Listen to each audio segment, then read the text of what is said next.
私の名前はひとみ。夫と結婚して数年が経過し、私たち夫婦はそれなりに仲良く暮らしていた。しかし、私たちは長年、ある悩みを抱えながら生きてきた。私たち夫婦は長い間子供に恵まれなかったのだ。不妊治療をしていたが、効果は全くない。子供が好きな私たちにとって、この現実は辛くて苦しかった。いつまでこんなことをしなきゃいけないんだろう。こんなの虚しいだけだよ。と、夫の前で取り乱して泣き叫んだこともあった。そういう時、夫は、もう少し頑張ってみよう。と言って、いつも私を励ましてくれた。私たち夫婦の心はつながっているのに、それがいつまでも実を結ばない。この事実が何よりも悲しかった。だからこそ頑張っていたのだ。それからさらに数年が経過する頃には、私はもう子供のことを少しだけ諦めていた。夫には言えなかったが、このまま不妊治療をしていても、もう無駄だと思ってしまったのだ。夫はとても優しい人で、いつも私のことを気遣ってくれた。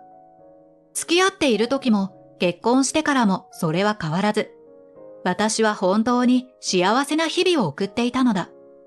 だからこそ子供が好きな夫のためにも、夫との子供を産みたいと思っていたのに、それを叶えられない現実はあまりにも辛かった。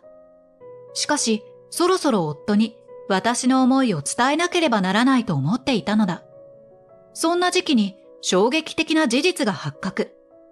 なんと、夫の不倫が発覚したのだ。しかも、不倫の事実を明かしたのは、紛れもなく夫本人だったのだ。さ、実は俺、他に好きな人がいてさ、その子が妊娠したんだよ。と、嬉しそうにそう言った夫を見た瞬間、私は頭が真っ白になった。どういうこと？浮気してたの？と思わず夫に迫ったが、夫は私に対して悪いとは思っていないようだ。聞けば、夫の不倫相手は私の親友だったのだ。この親友は高校時代から仲が良かっただけに、この話を聞いたときは鳥肌が立った。夫は嬉しそうな様子を隠そうともしないで、いやー、やっぱり自分の子供だって言われたら嬉しいよね。どこかの誰かさんは全然妊娠しないのに。とありえないことを言い出した。私はもう涙が止まらなかった。これまで私は夫のために不妊治療を続けていた。どんなに辛くても悲しくても、夫との子供ができるのならどんなことでもしようと頑張っていたのに。まさかこんな形で裏切られるとは思わなかった。夫はそんな私の思いを無視するかのように冷たく言い放つ。もう離婚しよそんな。言葉を失う私に夫は興奮した様子で、う。不妊のお前とは離婚して、子供を産める人と再婚するわ。さらに追い打ちをかけるようなことを言ったのだ。ちょっと時間をちょうだい。私は何とかそれだけを言うと自室にこもった。そのまま私はスマホを取り出して電話をかける。相手はもちろん夫の不倫相手である私の親友だ。もしもし、どうした？と電話に出た親友はいつもと同じテンションでそう言った。いつもなら嬉しくなる反応だが、今の私にとっては不快にしか思えなかった。どういうつもり？もう全部バレてるけど。冷たい声で返すと、親友は一瞬だけ黙り込んだが、ああ、もしかして妊娠したこと？あなたの旦那さんがすごく喜んでくれてさ。と、夫と同じように嬉しそうな声でそう言った。既婚者の、それも私の旦那と関係を持ったことに関しては何もないの？そんなことも考えられない人だとは思わなかった。最低だね。私が思わず大声でそう言うと。だって、あなたが子供を産めないから悪いんでしょ？金を使うだけ使って治療したのに、結局実らないとか、旦那さんがかわいそうすぎるじゃない。と親友はひどい言葉を言い放ったのだ。私はもう感情がぐちゃぐちゃになっていた。大好きだったはずの親友の存在が気持ち悪くて仕方ない。この人にはもう何を言っても無駄なのだと思った。もう二度と私の前に現れないで。と言って電話を切ろうとすると。じゃあね、出来損ないさん。私が旦那さんを幸せにするよ。という親友の声が最後に聞こえた。電話を切った後、私はスマホを放り投げて、その場で泣き崩れた。これ以上、私が何をしても無駄なのだ。夫は親友との間にできた子供のことしか頭にないようだし、親友は夫と一緒になりたいようだ。だったら何も持たない私は、もう消えるしかないのだろうか。翌朝、部屋を出るなり、夫がそわそわとしながら話しかけてきた。もう離婚してくれよ。慰謝料はいいねで払ってやるからさ。今すぐに離婚してくれ。何度も何度も同じことを言うので、私はもうショックを受けるとともにうんざりしていた。夫は私に朝食を食べる暇を与えたくないらしい。たとえ食べても胃に入っていかないのだが、私はここまでの夫のありえない発言と、裏切られていたショックで何もかもどうでもよくなり、わかりました。その条件で離婚しましょう。と離婚に同意した。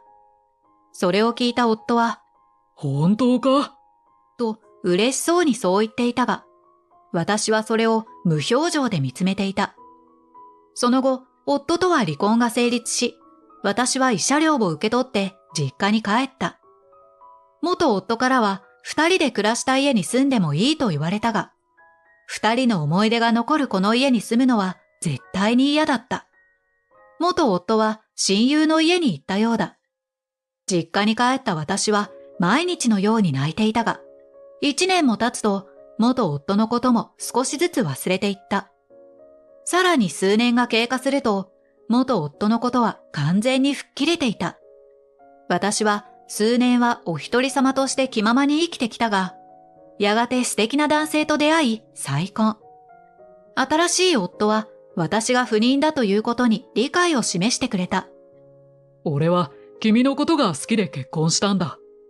子供のことは強く望んでいるわけではないから、二人で生きることを考えてみない？と言ってくれて、おかげで元夫から受けた傷も癒えていた。だが私たち夫婦に予想もしてない出来事が起きた。なんと私の妊娠が発覚したのだ。どうして？と驚く私に。奇跡みたいだ。ありがとう、瞳。と夫は大喜びしてくれた。結婚して1年も経たないうちに第1子が、そして第2子と第3子が次々と生まれてきたのだ。まさか自分が子供を産むとは思っていなかったので、驚きを隠せなかった。しかし、元夫とは何をしても子供ができなかったのに、どうしてこんなに何の問題もなく生まれてきてくれたのだろうか。おかしいな、と疑問に思うと同時に、私はある結論にたどり着いた。それは不妊症だったのは元夫の方だったのではないかということだ。当時不妊治療をしていた時に、私は元夫にも不妊の検査をするようにお願いした。しかし元夫は苦笑いして返事をする。時間の無駄だよ。俺は不妊とは関係ないし、君の治療を支えるからね。そんな調子だったので、結局検査は私しかしていなかったのだ。ちなみに私は不妊だという明確な検査結果は出なかった。今思えば原因は元夫だったのだろうが、当時はそんなことは考えもしなかった。もしこの予想が当たっていたとしたら、親友のお腹の父親は誰だったのだろう。仮に不妊だった場合、元夫の子ではないはずなので、お腹に子供がいるという話が嘘でない限り、親友は托卵を目論んだのではないだろうか。親友は別の男性と関係を持って子供を作り、理由はわからないが何かの目的のために元夫の子だと偽ったのかもしれない。そんなことを考えたが、もう私には関係のない話だ。今の私には優しい夫と可愛い子供たちがいるのだから。もう元夫と親友に会うことはないと思っていたが、元夫に関する疑念を持ってから数ヶ月後、元夫と偶然再会した。私は3人の子供を連れて大型のスーパーに買い物に来ていたのだが、元夫は一人で店内を歩いていた。元夫を見つけたときは思わず後ずさった。できることなら見つかりたくなかったが、今は子供たちが一緒にいるので、走って逃げるわけにはいかない。すると、元夫も私に気づいたようで、驚いた顔で近づいてきた。お前、瞳か？と、開口一番にそう言われ、私は少し怖かったが、お久しぶりです。と、当たり障りのない挨拶だけしておいた。元夫は子供たちの顔を見ると、驚いた様子で私に聞いてくる。こいつらって、お前の子？聞かれるだろうとは思っていたが、いざ聞かれると怖くて肩が揺れた。私の子です。全員、私と今の旦那の子です。私がそう返すと、元夫は目を見開いて。そんなわけないだろ。お前は不妊だった。あんなに治療しても無駄になったのに、3人もいるなんてありえない。と、大声を出したため、一番下の子が驚いて泣き出してしまう。元夫は興奮していたが、子供が泣き出したことで動揺したらしく、あ、ごめん。とつぶやくように言った。元夫は子供が好きだった。今もそれは変わっていないようだ。でも、そんなに立て続けに生まれてるなんて何があったんだよ。俺のところは2人目を作ろうにもうまくいってないのに。元夫は少し悲しそうにそう言った。もし不妊の疑いがあるのが元夫自身だと知ったら、元夫はどうなるのだろう。私は真実を話すことをためらったが、分かっているのに黙っているのは意地が悪いのかもしれないと思った。あれから私も考えたんだけど、不妊治療が必要なのはあなたなんじゃないの？私は子供を3人妊娠して、あなたは不倫相手から自分の子だと聞かされた。これっておかしくない？と言うと、元夫は驚いた顔をして。嘘だろ？男には不妊とかないだろ？そんなわけないでしょ？前から思ってたけど、あなたは自分の不妊を嫁の私のせいにしていただけなのよ。と返すと、元夫は青ざめた顔をして腕を組み、何かを考えるような表情をした。あなたの奥さんは本当にあなたの子を産んだの？既婚者と不倫をするような人だよ。あなたの子だっていう確証は持てるの？と、さらに私が追い打ちをかけてみると、元夫はますます顔色を悪くして、そのまま走り去った。残された私は子供たちの手を握って、買い物も終わったし、もう帰ろうか、と言った。少し残酷かもしれないと思ったが、正直私が受けた屈辱に比べたら軽い方だと思ってしまった。まだ親友が元夫に托卵をさせたと決まったわけではないが、私はどこかで元夫にもこれをきっかけに裏切られたショックと屈辱を味わってほしいと思ってしまった。それから数日後、私のスマホに元夫から着信があった。最初は着信があっても無視をしていたが、何度も繰り返しかけてくるため、仕方なく電話に出た。あ、久しぶり。と言った元夫は、どこか覇気のない声だった。私は、あえて気づかないふりをして、どうかしたの？と聞いた。元夫は少しだけ間を置いて、瞳、お前の言う通りだったよ。あいつは俺に嘘をついてたんだ。力のない声でそう言った。聞けば、元夫は私と会った日に親友を問い詰めたそうだ。瞳が子供を3人産んだらしい。と言うと、親友はかなり驚いた様子で、うっそ、あの子って不妊症じゃないの？と返してきたそうだ。元夫はそんな私の親友にイラついて、瞳に言われたんだ。不妊なのは俺なんじゃないかって。教えてくれよ。あの子は本当に俺の子か？もしお前が何かやましいことがあって隠しているのなら、本当のことを言ってくれ。と思い切って言ったそうだ。こんなことを聞いたが、元夫はまだ親友を信じたかったらしい。しかし、現実は甘くなかった。親友は元夫に対して、今まで見せたことのないような薄ら笑いを浮かべて、やっと気づいたの？あの子、あんたに全然似てないからさ。いつ気づくかとヒヤヒヤしたよ。と、元夫にとっては信じがたいことを、親友は平然と言ってのけたそうだ。あまりにもあっさりと白状した親友に、元夫はショックを隠しきれなかったようで、じゃあ、この子の本当の父親は誰なんだ？と聞いたそうだ。元夫が見ている先には、親友との間に生まれた子供が眠っていたらしい。これまではひたすら可愛いと思っていたようだが、疑念が生まれた今となっては、元夫は複雑な気持ちで見つめていたそうだ。知らないよ。DNA 鑑定もしていないし、誰としたかなんていちいち覚えてないもん。と、親友はまたしても、元夫をどん底に叩き落とすようなことを言い放ったそうだ。親友は元夫以外の何人もの男と関係を持っていて、そんな中で妊娠が発覚したそうだ。お金のない親友は焦ったらしく、たまたま不倫をしていた元夫が私とうまくいっていないことを知ったようだ。しかも私と元夫は長年にわたって不妊治療をしていることを知ったため、元夫にすり寄って私と元夫を離婚させる流れにしたらしい。でもさ、子供欲しかったんだからいいじゃん。ずっと望んでいたんだから、これからも一緒に育てていこうよ。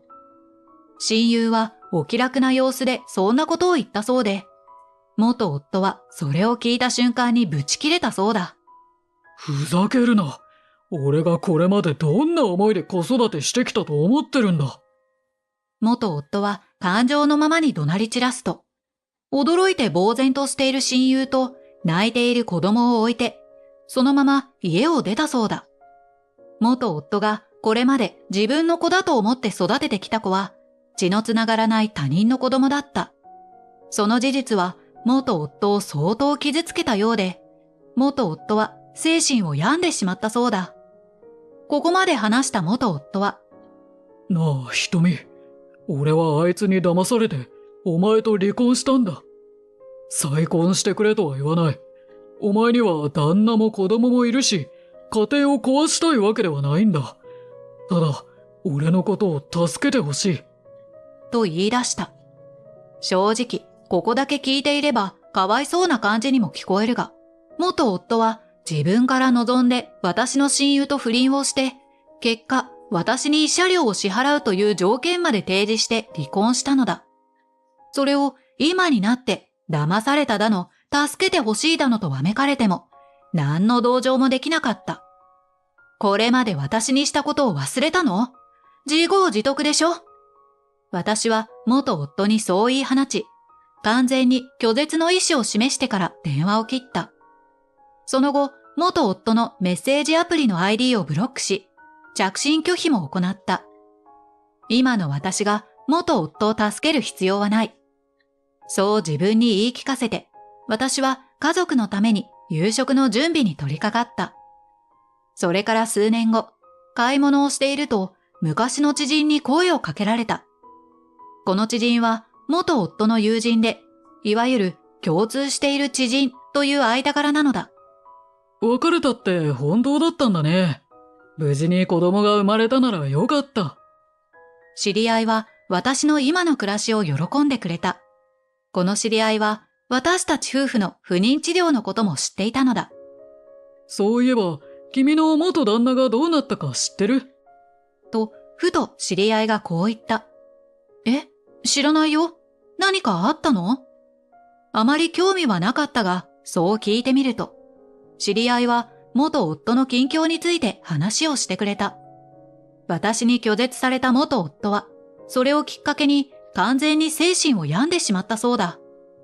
さらに、見た目も年寄りのようになってしまい、今は歩くこともままならないくらいヨボヨボになったらしい。そうして今は施設で生活しているそうだ。君が気に病むようなことじゃないけど、もう執着される心配はないよ。それを会ったら伝えたいって思っていたんだ。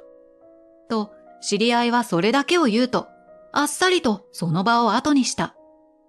もう今更元夫に何か感情を抱くことはないのだが、今後は子供の呪縛にとらわれずに生きてほしいと思っている。私は今の家族のためにこれからも生きていきたい。